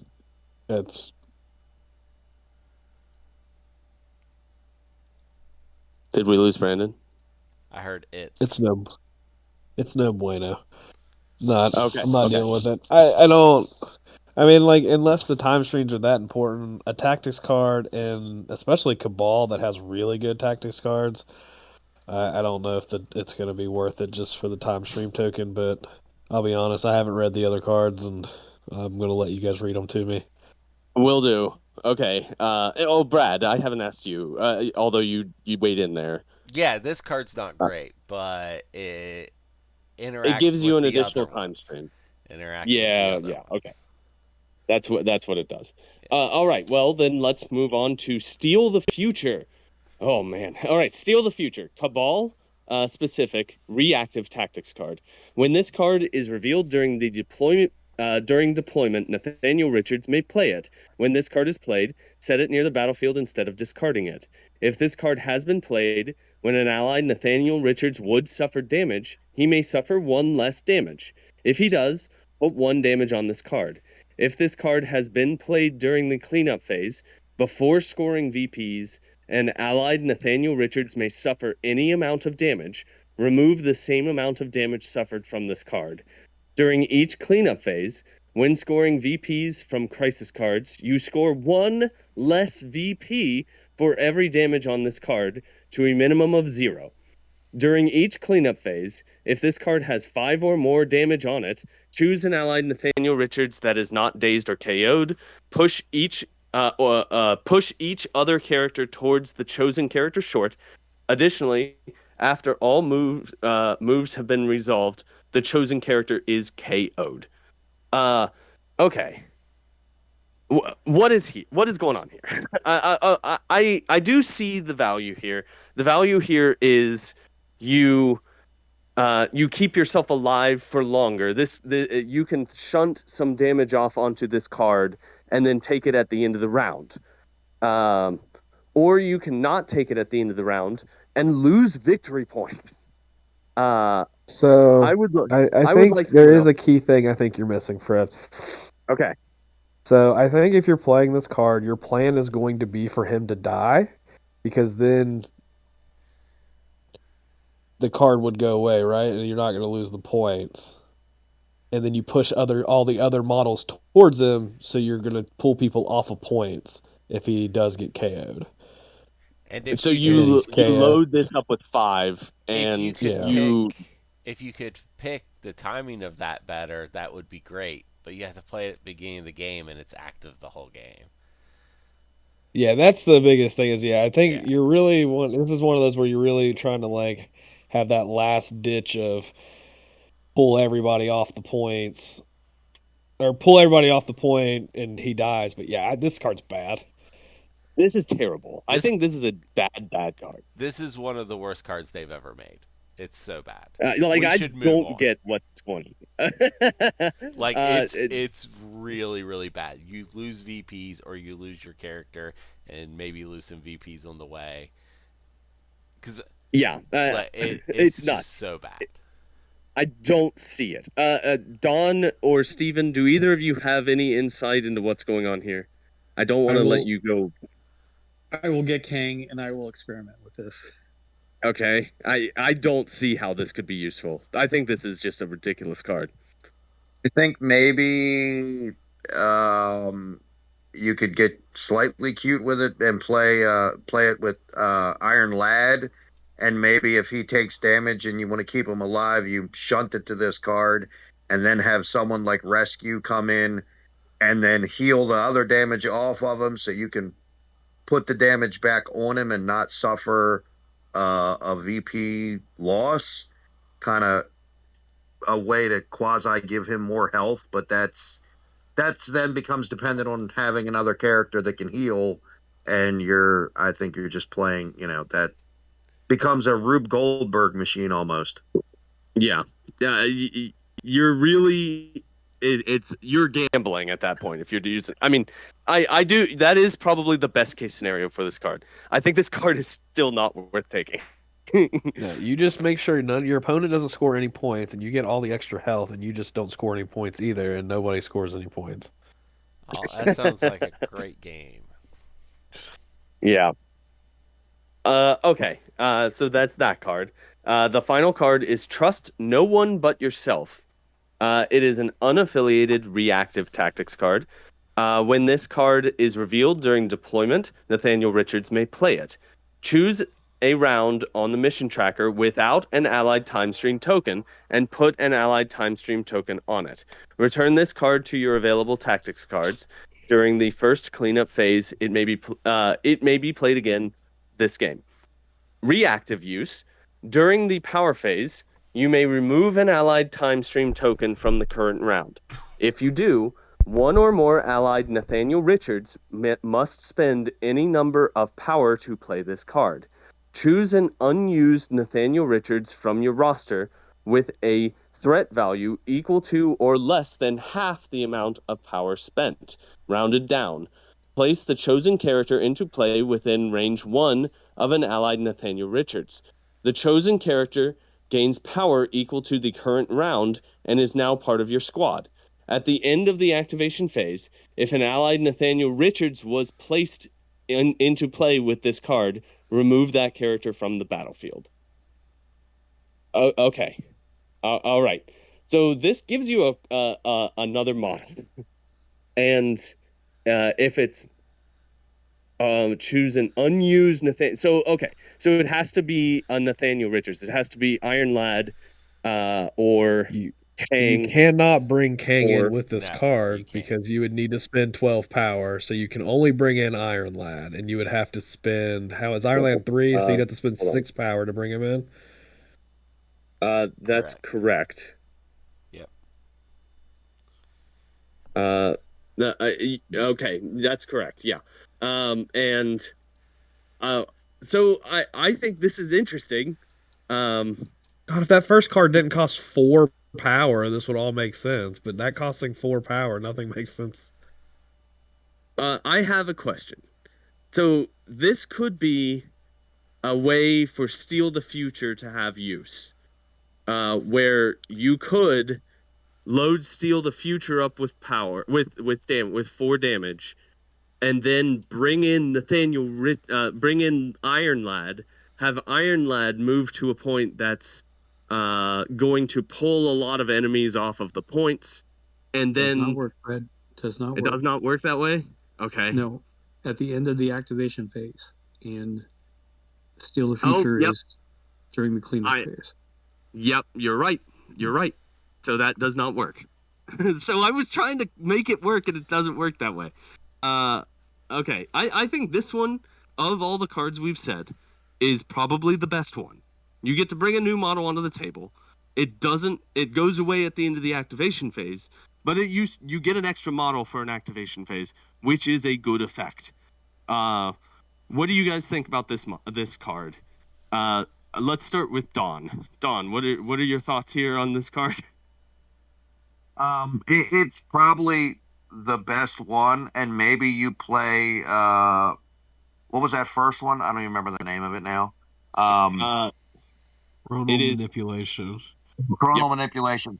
So you can play chronal manipulation and never actually spend the 4 power for the effect to put a time stream token down. You could play this one to put another so you'd basically be double downing. You'd have 2 tokens in 2 different rounds, so then you have 2 shots to play this one card. But I feel like that's a huge setup and a waste of a tactics card slot to try to make one work.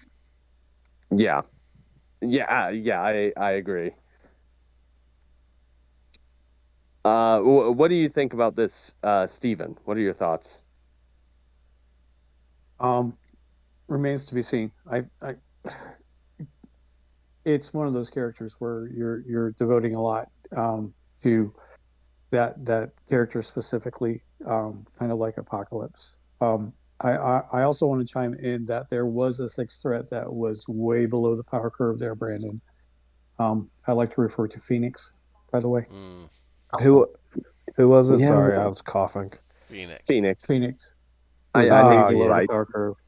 Yeah, but I feel like it's their goal at this point is to not make a good Jean Grey. It's because both of those characters, like, she's such an iconic character, and like they're 0 for 2, and like it's like they're not even trying. They're 0 for 3 because they've designed the original Jean Grey twice. That's true. Yeah, you're right. They didn't make her any better when they changed her. Yeah, okay. Brad, what do you think about this card? This is the reason the other card exists. This card's his best card. This one is Cabal only, and you're not playing this in Cabal. Unless you're This doing is not it, Cabal only. Is it not? This is It's unaffiliated. the No. Steal the Future one was. Sorry. No, I guess it's not Cabal only, so you could do it somewhere. I guess like Mephisto or something. But this is I'm gonna do this cool thing playing for fun on fun night, not go to the Right. tournament. Like, Yeah. And Brandon, what you agree? Yeah. This is the only good card. that he has, and it's not. I don't even think it's that close. Like 6 power to get a free 3 threat's good. Having to predict which round he's gonna have 6 power, I feel like this character needs so much power generation that just doesn't exist on his card. Yeah. Um, there is a so like my main thought was the new Avengers leadership or Mighty Avengers leadership that can pass a ton of power around. And then you have like Dormammu where you can pass a lot of power to him, or he gets 2 power, additional power in the cleanup phase, so he'll have an additional. He gets 2 power in the power phase, and he doesn't take the damage until the end, until the cleanup phase. So if he gets up, you could get him to 6 pretty reliably on turn 2, because he's gonna have 4. So all he really has to do is be able to make an attack on turn 1 with a range 3 attack to get the reroll. Well, I guess that's only 5, so you'd have to find another additional power. Um, Never mind. I changed my mind. And you only get the character for one turn. For one, yeah, for one, he's there for the round. Oh, I stopped paying attention. Yeah. I thought he was there for the rest of the game. No, if he No, was there no, the rest he's of the gone. game, this would be great. Yeah, this I would be an changed outstanding card. everything I said is I'm taking back. This is also bad. I don't want anything to do with it. I guess I got like 3/4 of the way through and I started trying to figure out how to make it good, and the answer is that it's just not good. He's just not a good enough. If you could guarantee you get a 3 threat with him, so you get 9 threat for the 6 threat that you invested, I'm still not sure he's all that good. I'm not sure he's any better than Phoenix was. I, I'd Oh, I actually, don't. I think he's worse. yeah, I think he's probably Like, worse than. Yeah, I think he's probably worse, and that's not a good place to be. And having 3 tactics cards and not really any of them being all that playable or seemingly playable at like first glance. Now we could be getting more characters down the pipeline that are going to really influence this character and make him better. But it just feels like they either toned him way down or boosted his points up for no reason, or yeah, his threat up. Sorry. I'm wondering if there's something that we don't see. I'm wondering if there's like Everything costs so much power. Like Yeah, this is yeah, really it does. reminiscent of the original Jean Grey, where everything on her card was like 4 power to do. Like this is what this feels like. Everything is 4 power, and it's like he's not generating a ton of power. Unless I'm just missing something, and he is going to generate a ton of power. I just don't see it. No, I'm with you. I agree with you. Oh, okay. Those are his tactics cards. We've discussed his character card. We owe Nathaniel Richards here a final grade from us. I am way down on this model.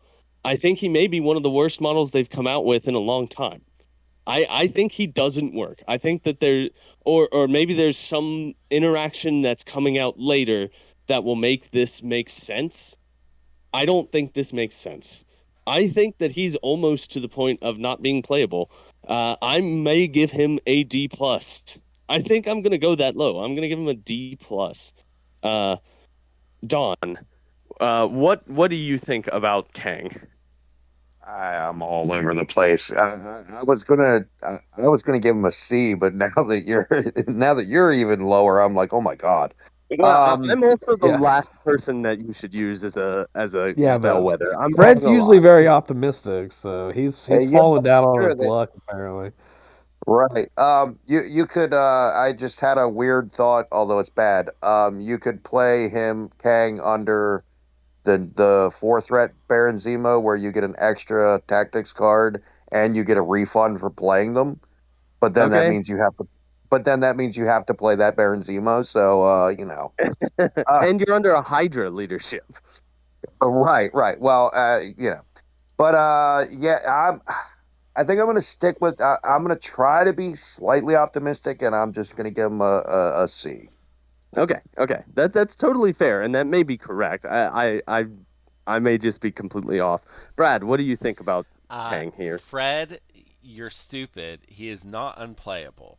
He's just really bad. C minus. Okay. Okay. Steven, what do you think here? Did we lose Steven? He's showing he's I'm muted. Oh my! Yeah, yeah. I had something. Sorry, I stepped away. Oh, Um, okay. Sorry. I'm going to give the first grade that has ever graced this podcast for a character, and I am going to give him an I for incomplete. That's way down the Uh, alphabet there. I know for a fact that you are not allowed to do that in the school system. What? You are not allowed to give incompletes. You Why can give a not? grade with an asterisk, is I think what we've rotated to. We've allowed grades with asterisks. I give grades of asterisks all the time, so I feel like I've got to defend this. That you can give him like a C plus or a C or whatever with an asterisk of, you know, to adjust later. I'm gonna give him a B with an asterisk. B. A Okay. B. Yeah, I'm kind of up on him. Grade inflation is Okay. real. Brandon, what do you think about this guy? If I gave him a K, how bad would that be? Well, That that's real also is that, not allowed. is that not on the scale? Okay. No. You know what? I think Don's been great today, so I'm gonna give a D for Don. You know what? And we'll give him a plus because that's how great Don's been. Hey, do you agree with me? I do I do I mean, I don't see this character being splashed anywhere. I don't see. I think there's a world. I'd like to put an asterisk on it because I do believe there's a world where there's some characters coming out that can make his leadership really turn on. But I just a three I think like his leadership is good. I think his leadership is fine. Like his leadership's not the problem. The problem is Yeah. the model. Well, and you got to think about it. Like the card you were really wrong about on the last week's podcast with Ironmonger, like that card just obliterates this character. Like Yeah, it'll completely kill him. obliterates him. Yeah, just like having the weakness to physical, which makes sense for the character. I understand that, but like he should have some defensive like this character should probably have more defensive manipulation than like some of the majority of the characters in this game, based on the kind of character he it just would make sense. And I just having him as like only having 14 health at 6 threat, no healing, no real defensive manipulation besides the temporal rewind at 4 power. It doesn't feel good. Like especially when you have characters like Dracula, Is a better model.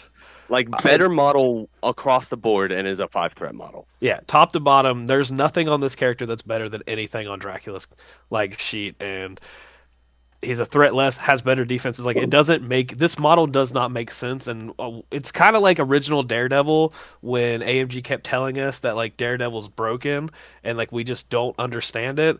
Like this is what this feels like is that like they're gonna be like, oh crap, we released the wrong character sheet, our bad. Like, and we just never actually know. I'm hoping he has an ultimate encounter that gets sent to stores, and there's a reason to actually buy this model. He's in a box with other models, or is he by himself? No, he's with 3 other models. He's with Ironmonger, Iron Lad, and Rescue. People are gonna buy the box. Yeah, the box is getting bought.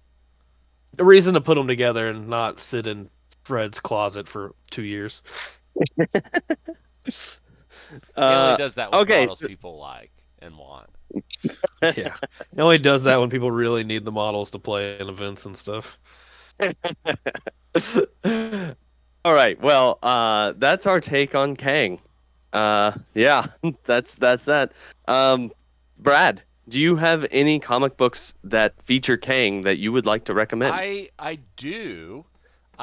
So first note, Kang is been around for a long time, since like the 60s.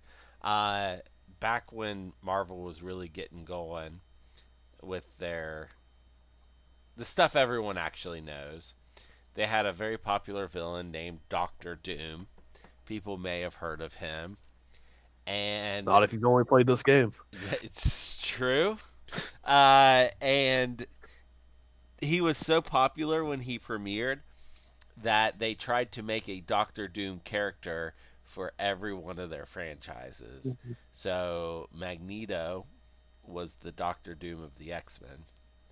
and Kang was the Doctor Doom of the Avengers. The old Kang stories kind of suck. So my stories are the ones I picked are going to be a lot more modern than what he really is. The oldest one is from 1998. So he's been around for at least 30 years, probably more like 35 plus years at this point. Uh, Avengers Forever. This is Kurt Busiek, Roger Stern, Carlos Pachenko, and Jesus Marino. And Immortus, who's the future version of Kang, sends a minion back to kill an ill Rick Jones.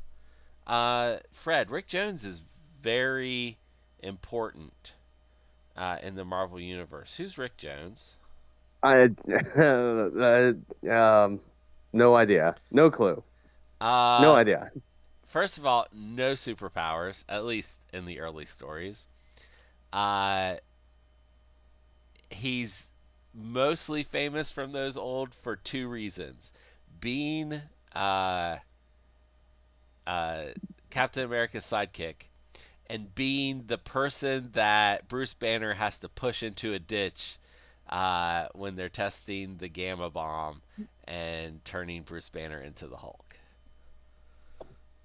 Oh, okay. So Rick Jones is the reason that Bruce Banner is a Hulk. That's well, a really I guess that is really important. Yeah. All right, and he also holds the Destiny Force. What is the Destiny Force? It doesn't matter. Yeah, who cares? Kang saves him from Immortus. Remember, that's future Kang. And gets Rick Jones to summon a group of Avengers from the past, present, and future. Kurt Busiek loves comic book continuity. So the past Avengers that get pulled from very specific times, like just as an example, the Captain America gets pulled from right after he finds out that Nixon is in charge of a secret society to take over the world. Okay. Kind of a low point for his America is awesome. Uh-huh. When he finds out, the president is a supervillain. And no comment. With Kang's help, this group of Avengers travel through history, through the Marvel Universe history, and fight Immortus at different points. And it really shows all of the different corners of the Marvel Universe. So, like, a lot of people, unless they're real comic book people, like real deep in the comic books, probably don't realize that Marvel has a bunch of cowboy heroes from back in the Western days. And this group of Avengers teams up with them to fight Immortus. And so you get to see those people. Cool people like Rawhide Kid.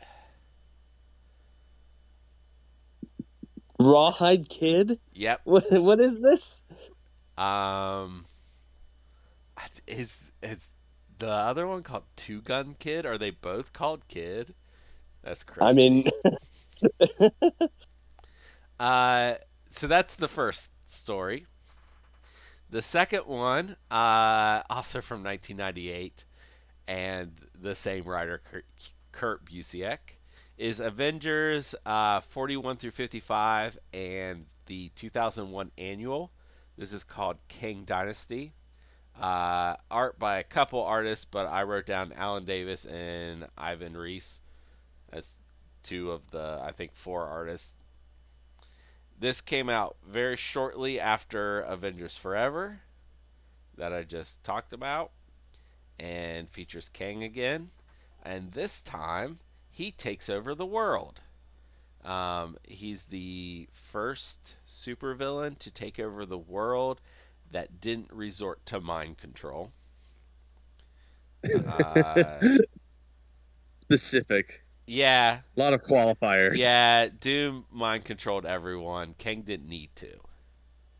So he's better than Doom? I don't know. This story is kind of notable historically because it was written before 9/11. It came out after 9/11, and they chose not to make any changes to the book despite Kang destroying the UN building in New York City without any deaths, and then absolutely destroying all of Washington, D.C., including killing everybody. Oh, boy. Wow. And this is coming out right after 9/11. So that's poignant. yeah. And it was planned beforehand. So Right. yeah, it was in the zeitgeist. There was a lot of stuff that was happening about that time that was like this. Anyway, the Avengers have to try to, depose him as leader of the world. And, I mean, he's not currently in control of the Marvel Universe, so we can assume that they succeeded, right? Sure. Yeah. Okay. Is there so there's some other time travelers. Is there ever a Umbrella Academy meme where it is Kang heading in one direction and Bishop heading in the other, and they're looking at each other? I can't think of any time Bishop and Kang have crossed paths. The weird thing with Bishop is, despite the animated series, he only really time traveled that one time from the future to the past. Okay. Until Baby Hope was born, and then he followed Cable through history. The one that's like jumping around in time, in the X-Men sphere is Cable, and there is a trilogy of novels in which it's Cable and Kang and Immortus and the X-Men all messed up together. That were quite fun, and actually a very similar premise to the Avengers Forever comic I told you about, because they travel through different times in the Marvel Universe and have adventures, including 2099. You go to the 2099 universe. Go see Oscar. Sure, Fred. And I've got one more suggestion, and this is the best comic that I'm recommending today. It's the Kang the Conqueror series 1-5 from 2001.